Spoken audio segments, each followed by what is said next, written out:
Hey guys, how's it going? Hope you're doing well. My name is Crown, and today I'm going to read you some very interesting stories that I hope that you're gonna love. And now, without further ado, let's go!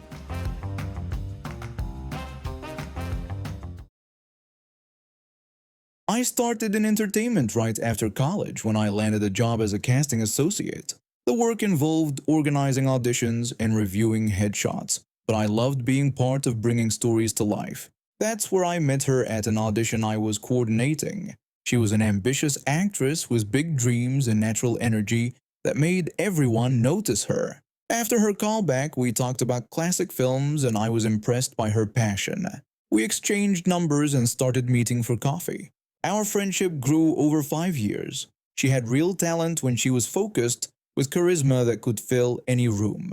I liked having someone who understood entertainment industry pressures, and she appreciated having a friend who could offer industry insights. Everything changed when I got promoted to writing consultant on an independent film. This was a big step up for me professionally. When I read the script, I immediately thought of her. The female lead was written for someone exactly like her, young and energetic with quirky humor that matched her perfectly. During dinner one night, I mentioned the role. She got excited immediately and told me this was exactly what she'd been waiting for. She said it sounded like her dream part and begged me to help her get an audition. I explained that I could put in a good word but reminded her there was still a whole casting process. Over the next few weeks, she called me almost daily. She wanted to discuss every detail of the character and asked for insider tips about what the director might want.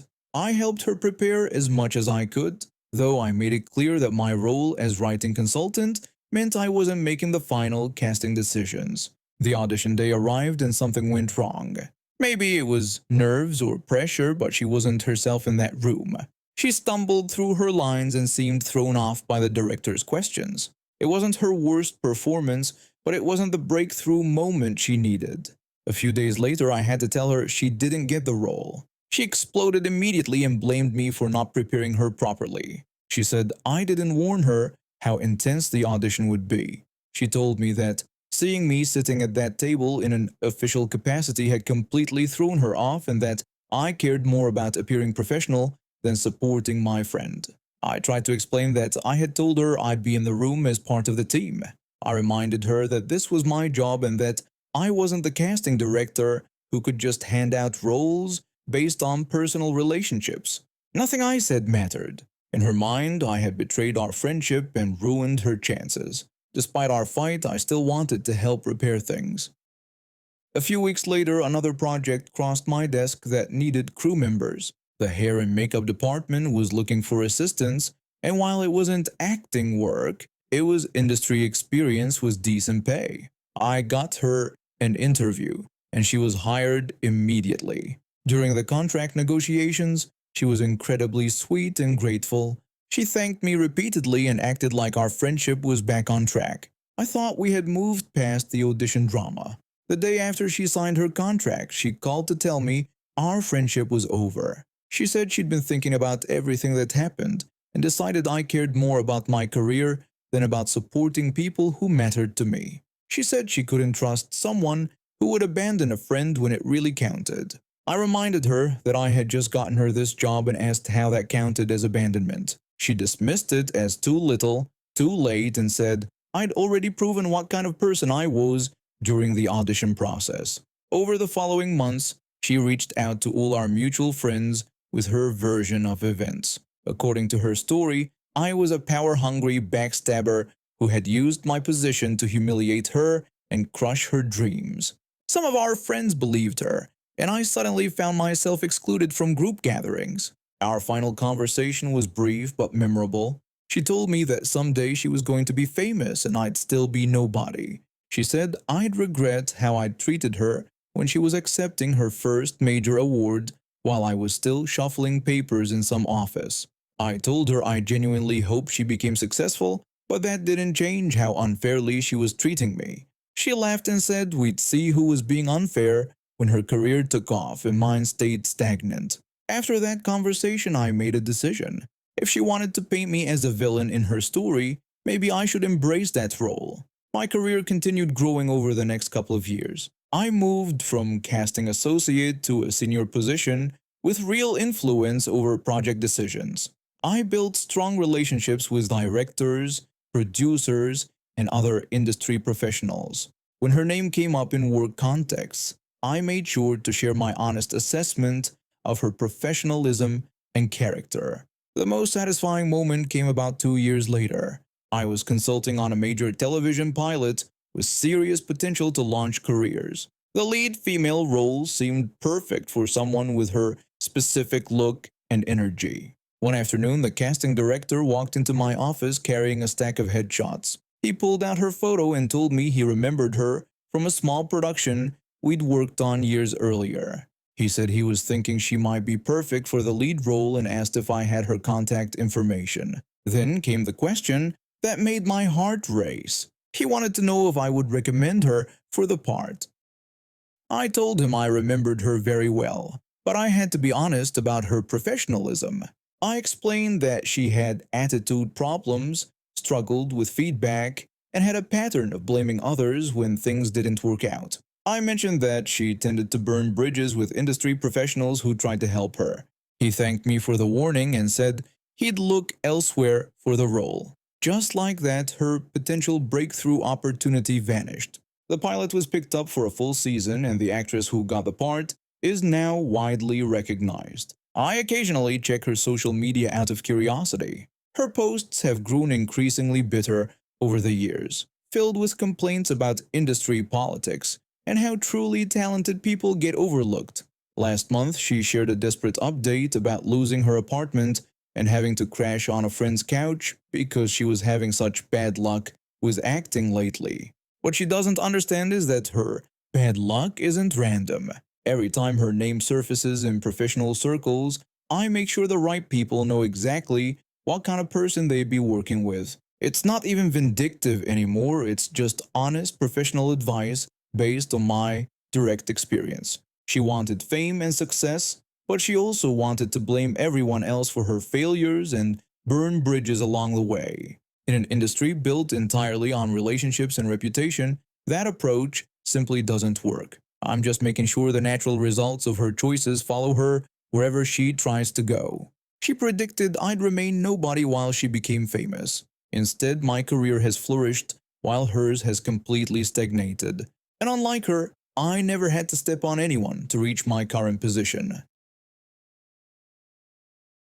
I love Renaissance fairs. There's something magical about stepping into a world of knights, castles, and elaborate costumes. So when my friend invited me to go with her group, I was thrilled.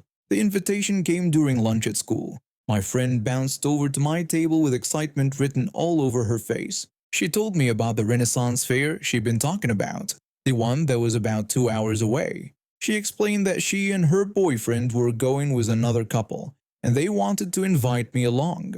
She made sure to mention that I'd be the fifth wheel and asked if I'd be okay with that. I didn't even need to think about it. Being the odd one out didn't bother me at all, especially for something as fun as a Renaissance fair. I told her I'd love to go and that I'd been wanting to visit one for ages. She got even more excited and mentioned that everyone was planning to dress up in full costume. For the next few days, I thought about what I wanted to wear. I researched different medieval outfits online and fell in love with the idea of being a princess with one of those tall, pointed hats called a hennin. I'd seen them in movies and thought they looked so elegant and regal. When my friend asked me about my costume plans a few days later, I was excited to share my idea. I told her I really wanted to go as a princess with a hennin, explaining what the tall cone hat with the veil was. She laughed and said that was funny because she was planning to be a princess too. She mentioned that she'd already ordered a green dress online. I got excited and told her I was thinking green too, but said I could definitely do blue instead since she'd already picked green. That's when her whole demeanor shifted. Her boyfriend, who had been listening, jumped into the conversation and said that might be a problem. I asked what he meant, confused by their sudden change in attitude. My friend explained that they were doing a couple's costume where he'd be her knight and she'd be his princess. She said it would be really weird if I was also a princess. I pointed out that I'd be wearing a completely different color and style, so people would still be able to tell we were separate. Her boyfriend disagreed, saying people might get confused about who was actually the couple and that it could make things awkward. My friend agreed with him, adding that the knight and princess dynamic was romantic for them and kind of their thing. I felt my excitement deflating. I understood their point, but it also seemed like they were making a bigger deal out of it than necessary. I suggested being her lady in waiting instead, explaining that I'd still get to wear a dress, but it would be clear that she was the main princess. She immediately rejected the idea, saying that would make it even weirder because it would be like I was serving her, and that wasn't the dynamic she wanted. Her boyfriend suggested I could be a court jester, saying that could be fun and really different. My friend chimed in with the idea of a wizard, mentioning I could have a cool staff and everything. I told him I really had my heart set on wearing something feminine and that I've been looking forward to wearing a beautiful dress. The conversation kept going in circles. Every suggestion they made involved me dressing as something masculine or completely different from what I wanted. Every alternative I proposed got shot down. My friend finally snapped and asked why I was being so difficult about it, pointing out that there were tons of other costumes I could wear. I tried to explain that I wasn't trying to be difficult and that I just really wanted to feel pretty and princess-like for once. I mentioned that I didn't get many opportunities to dress up like that. Her boyfriend said I had to understand their perspective too, emphasizing that this was supposed to be a romantic couples thing for them. I responded that I wasn't trying to interfere with that and just wanted to wear what made me happy. The tension in the room was getting thick. My friend's face was getting red, and I could tell she was getting more frustrated by the minute. She finally told me to wear whatever I wanted, saying it was my choice and that she couldn't stop me. But the way she said it made it clear that she absolutely did not want me to wear a princess costume. Her tone was sharp and dismissive. I asked if she was sure because it sounded like she was still upset about it. She repeated that I could wear whatever I wanted and that she wasn't my mom.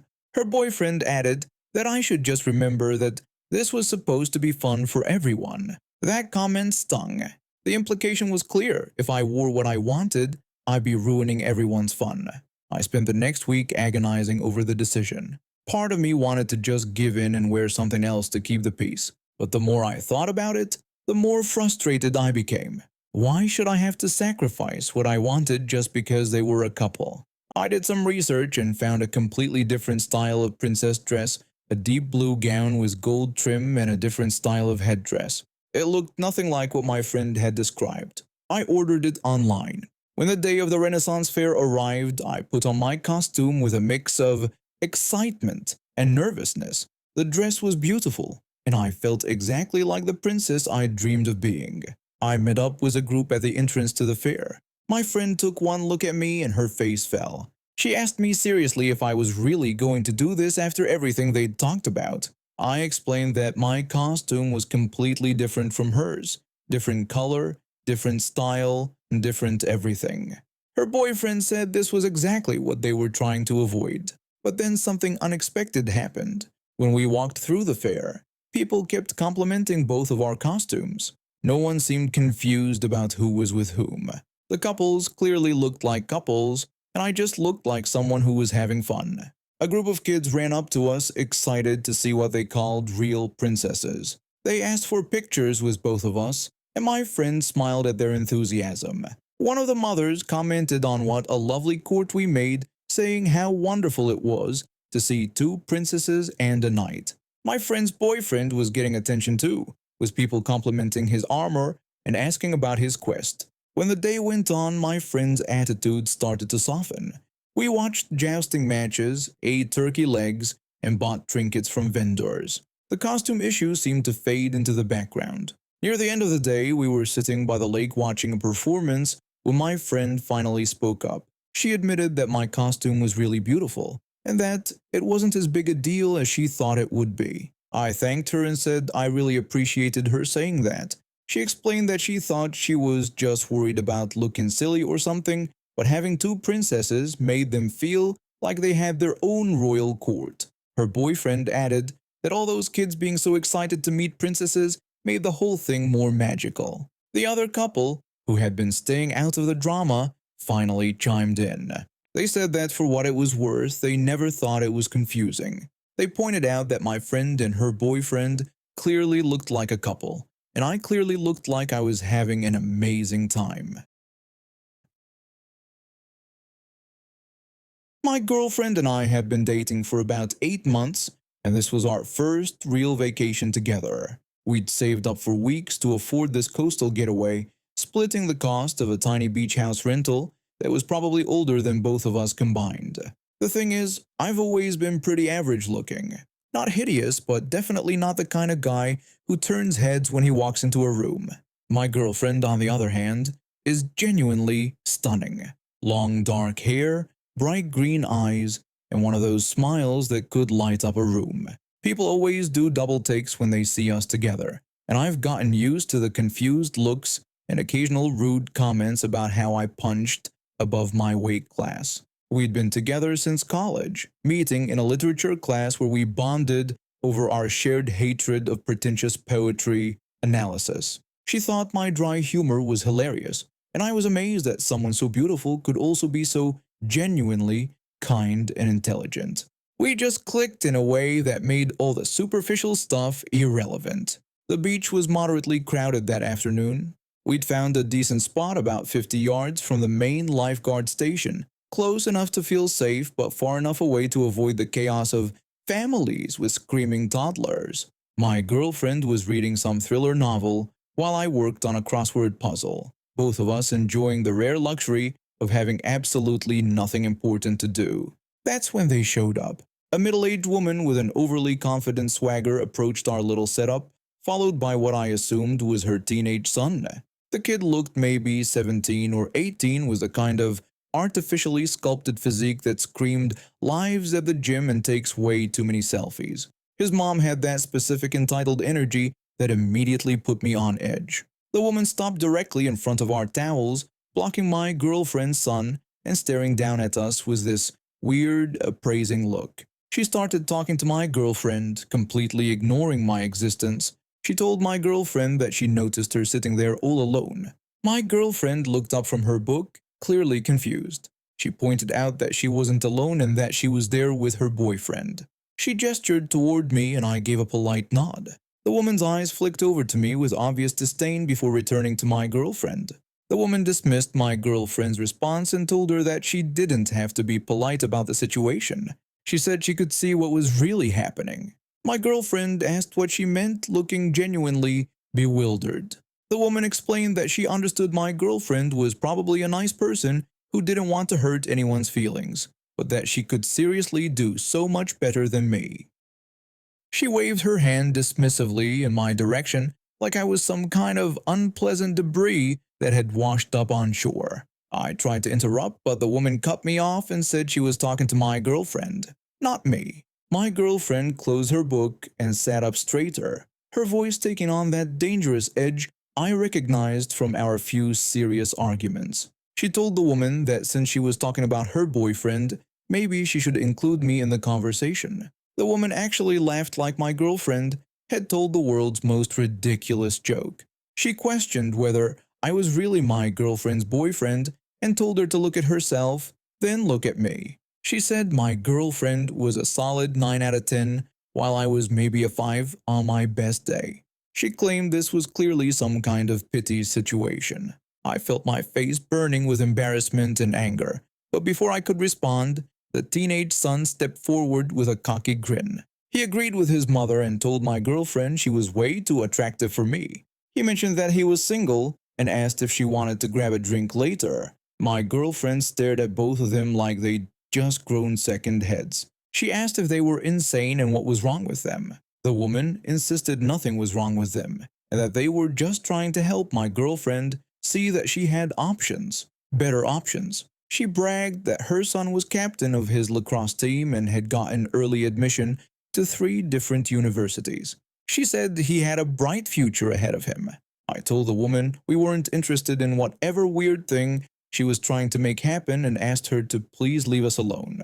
The woman snapped that nobody had asked me to speak and that I should actually be grateful that someone like her was willing to give my girlfriend a reality check before she wasted more of her prime years on someone so obviously beneath her. My girlfriend shot to her feet, sand flying everywhere. She repeated the phrase beneath me and asked if the woman was completely out of her mind. The woman said she understood my girlfriend might have some misguided loyalty, but that she needed to be practical. She insisted that beautiful women shouldn't settle for the first guy who paid attention to them and should explore their options while still young.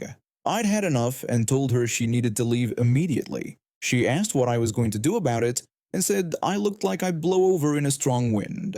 Her son chimed in and told me to just walk away and let the adults handle things. I stood up, my hands clenched into fists. I'm not a violent person, but something about their smugness was pushing me toward a breaking point. I told them they were both completely out of line and asked what kind of person approaches strangers on a beach and acts like this. The woman said she was the kind of person who wasn't afraid to tell the truth. She repeated that my girlfriend was gorgeous, and I wasn't, and that she could have any guy she wants, including her son, who actually deserved someone like her. My girlfriend stepped between us, her face flushed with anger. She told the woman to stop talking about me like I wasn't standing right there and to stop talking about her like she was some prize to be won.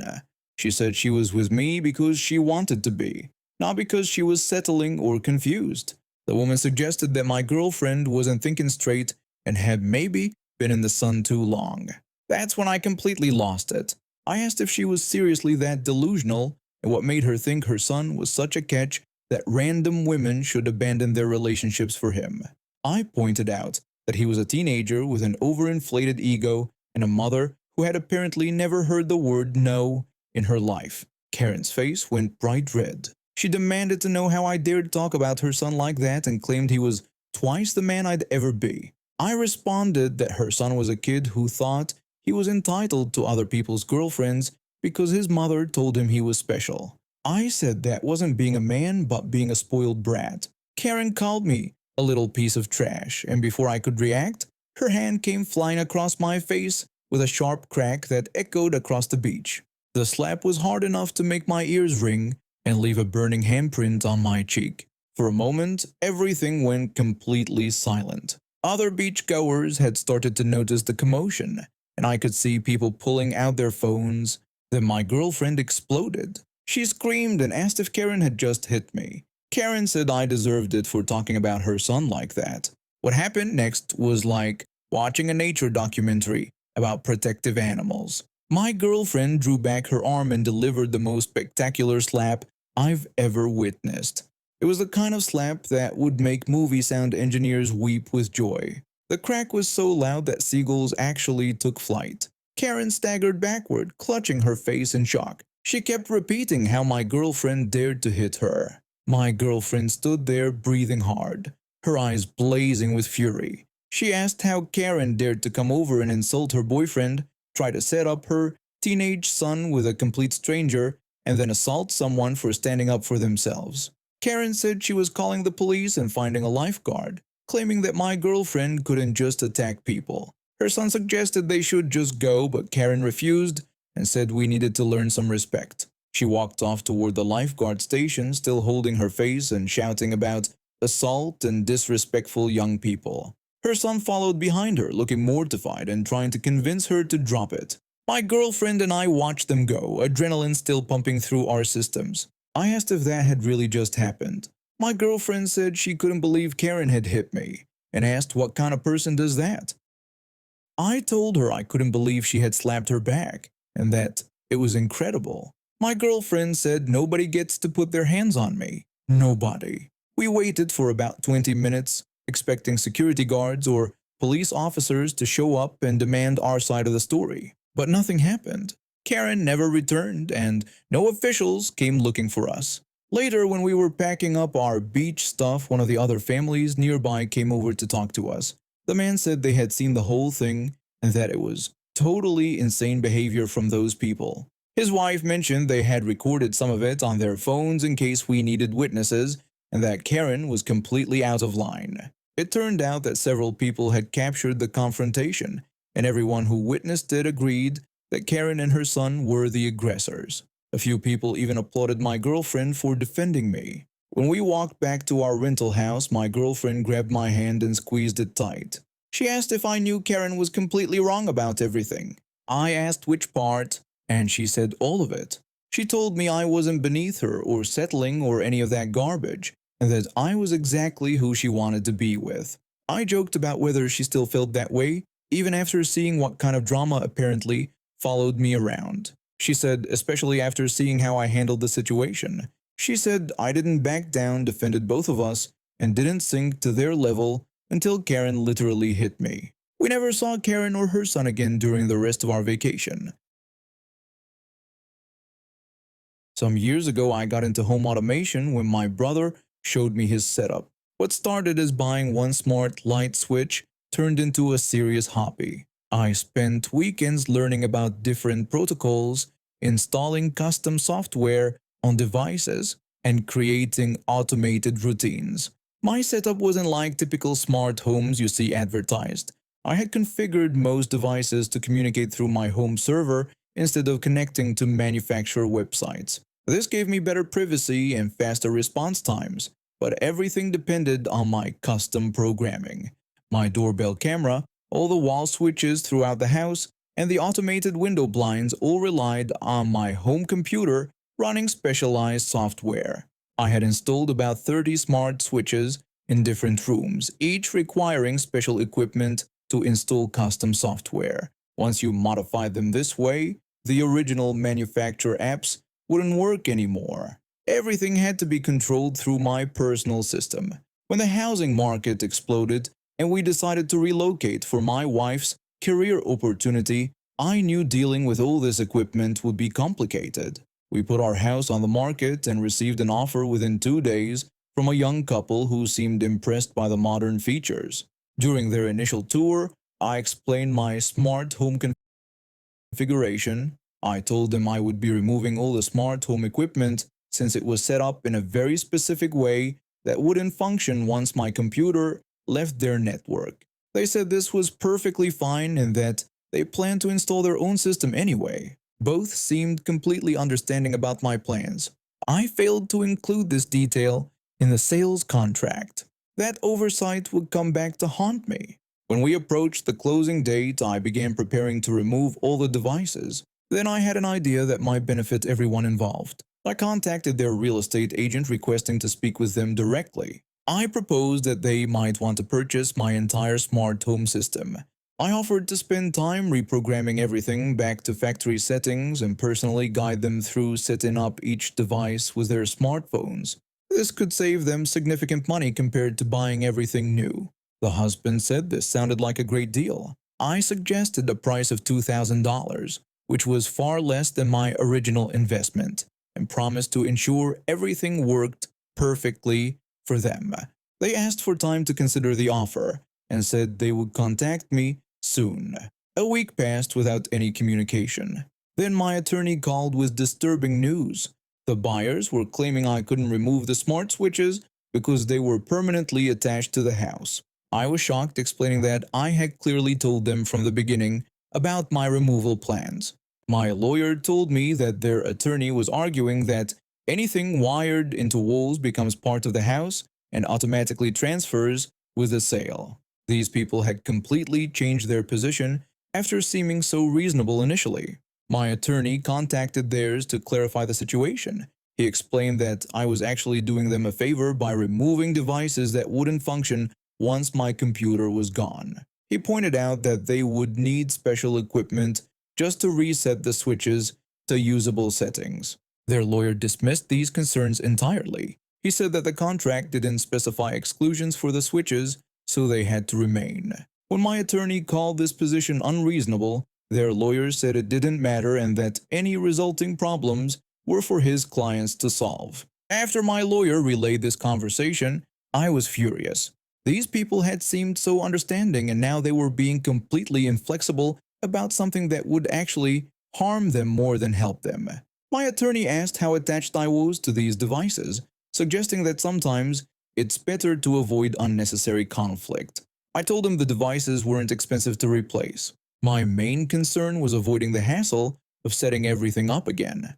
but I told them if they wanted to use the contract as a weapon, I could play that game too. That's when I decided to explore the situation's more entertaining possibilities. Since the devices remained technically mine until closing day, I figured I'd test some features I hadn't previously used. I spent an evening examining the advanced settings on all the smart switches. That's when I made a wonderful discovery. Many had built-in scheduling functions that operated completely independently of any network connection. I started programming the entertainment room lights. I set them to activate at full brightness at random times between 9 and 11 p.m., precisely when people typically settle in to watch movies. The timing wasn't predictable, just random enough to be maximally annoying. Next, I configured the bedroom ceiling fan and lights to turn off and on at random intervals between midnight and 3 a.m. Sometimes it would happen once per night, sometimes multiple times. The schedule was designed to be completely unpredictable. I programmed the bathroom lights to flicker briefly every few days around 6 a.m., right when people are usually preparing for work. For the kitchen, I had installed beautiful under-cabinet lighting controlled through a separate device that wasn't actually built into the wall. Since the contract only mentioned permanently attached switches, this controller clearly belonged to me. I carefully removed it the night before closing.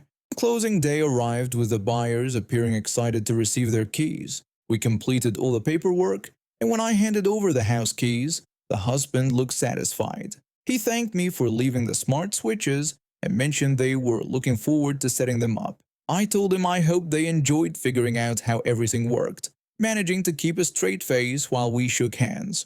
2 weeks later, an unknown number called my phone. The voice belonged to someone asking about the house on Maple Street. They complained that lights were turning on by themselves and demanded to know what I had done. I politely asked who was calling.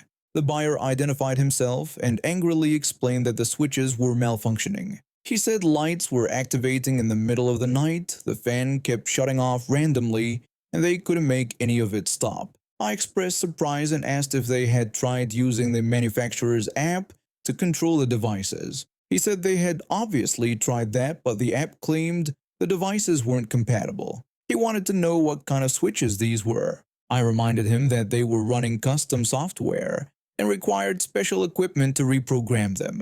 I also mentioned that I had offered to help set everything up if they had purchased the system from me. There was silence before he called the situation ridiculous and accused me of sabotaging their house. I explained that I hadn't sabotaged anything. I had simply tested some features before closing while the devices still belonged to me. Everything I did occurred during the period when they remained my property. I suggested that if they wanted proper functionality, they would need to either learn how to reprogram the devices themselves or hire someone knowledgeable about installing custom software.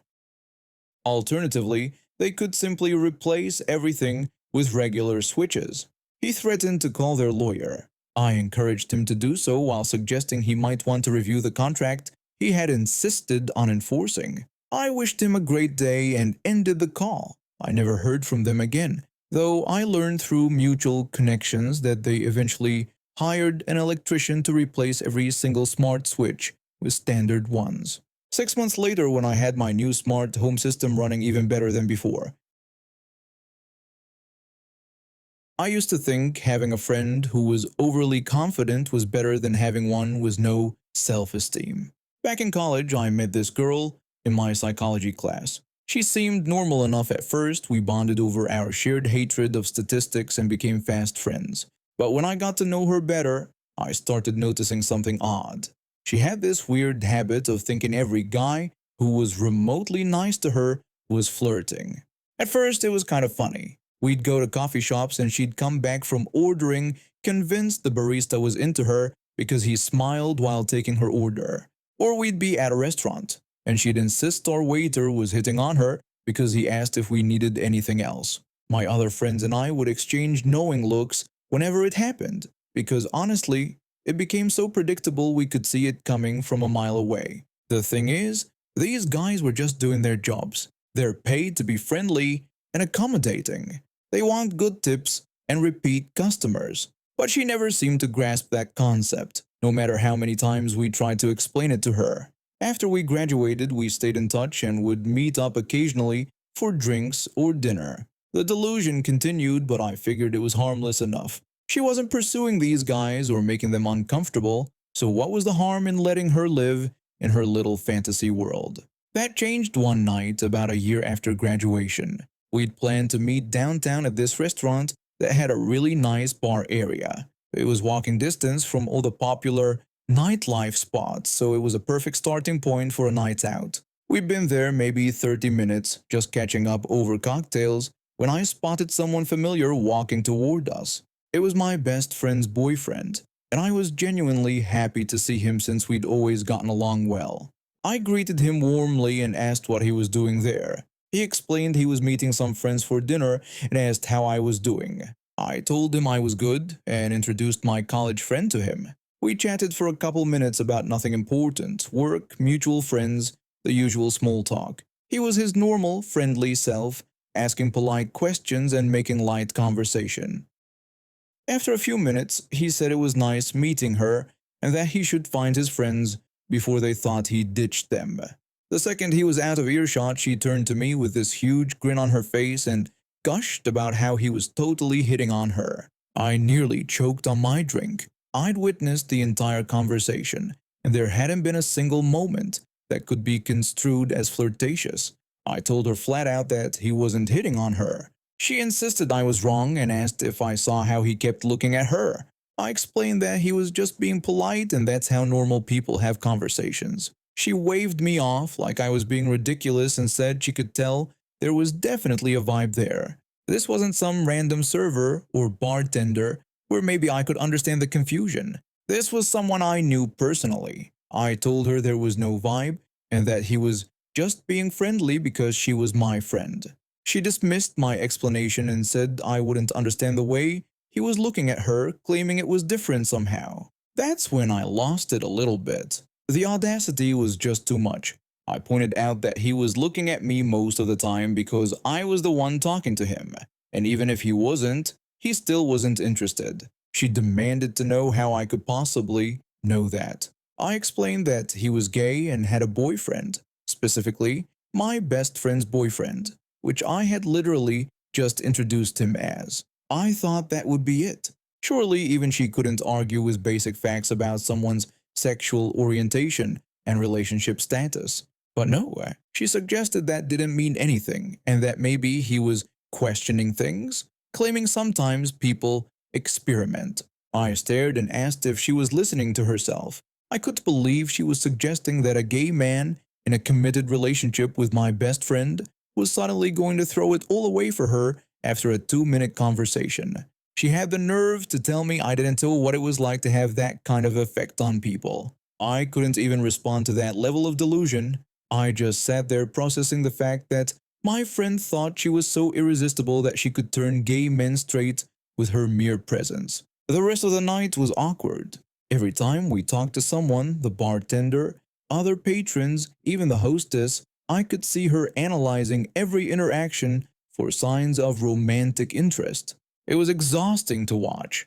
A few months later, I ran into him again at a different bar. I couldn't resist telling him about the conversation. I explained how my friend thought he was hitting on her that night we met him. He seemed genuinely surprised and said he was just being polite because she was my friend. I told him I knew that and had tried to explain it to her, but she insisted he was giving her some kind of vibe. He laughed and said that even if he was straight, she wouldn't be his type, adding that he preferred people who didn't live in alternate realities. That pretty much summed up my feelings too. The incident made me realize how uncomfortable it was to be around someone who consistently misread social situations to that degree. It wasn't just embarrassing anymore, it was concerning. I started distancing myself from her after that. Not because of that one incident specifically, but because it made me see a pattern I'd been ignoring. Someone who's that disconnected from reality in one area is probably disconnected in other areas too. Sure enough, our friendship gradually faded when I realized she had the same level of delusion about most aspects of her life. She thought her boss was secretly grooming her for promotion when he was documenting her mistakes for termination. She thought her landlord was being flexible with late rent because he liked her, when really he was just following proper legal procedures before evicting her. And now we have reached the end of today's stories. Thank you for watching, and see you next time.